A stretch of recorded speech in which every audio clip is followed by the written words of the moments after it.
Last week, the Prime Minister wrote to Donald Tusk outlining the 4 areas where he wanted to see change. The first of these was sovereignty.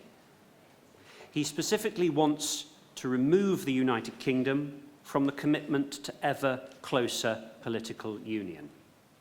Now, ideally, that commitment to closer political union would be removed altogether from the treaties, but we understand that some member states might want to keep it. So, if agreement can't be reached on removing it in its entirety, a specific reference to the United Kingdom not participating would be acceptable. And my suggestion to other member states represented here is, if that isn't a commitment, if that isn't something that your country wants to participate in, make your voice heard. The Prime Minister also wants to see the role of national parliaments strengthened. I'm not going to say any more on that because I know my colleague Saj Karim will deal with that in more detail.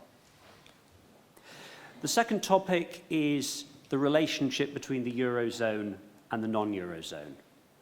And if the United Kingdom is to stay in the European Union, then in 10 or 20 years' time, we may well face a situation where there are only 2 or 3 countries that are not in the euro. And the United Kingdom, I believe, will always maintain the pound as its currency, and therefore we need a structure that protects our position, particularly in relation to the regulation of financial markets. So we need to balance the needs of those countries that are part of the Eurozone and those that are not. The third area is competitiveness. And what the Prime Minister wants to achieve is to lower the cost of doing business in Europe. I don't think it specifically matters what form that takes, but less regulation so that Europe is better placed to grow and create jobs. And the fourth subject heading is migration and benefits. Now, here the government is committed to freedom of movement of labour, but we want to reduce the pull factors to the United Kingdom, specifically our tax credits and child benefits system, which are received on a non-contributory basis.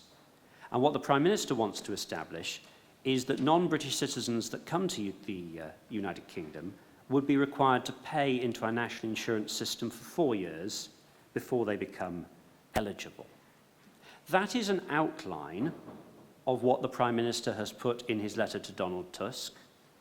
I hope that in the negotiations, more areas can be explored, and it will be easier to repatriate more powers to the nation states if colleagues in other countries raise their voices.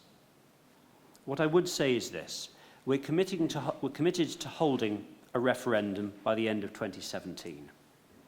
The more substantial the renegotiation, the more power that flows back to the member states, the more likely it is the United Kingdom will vote to stay in the European Union. And equally, the weaker the deal, the more likely it is we are to vote to leave. So I'll stop there, Helga, and happy to answer questions at the end of the other presentations.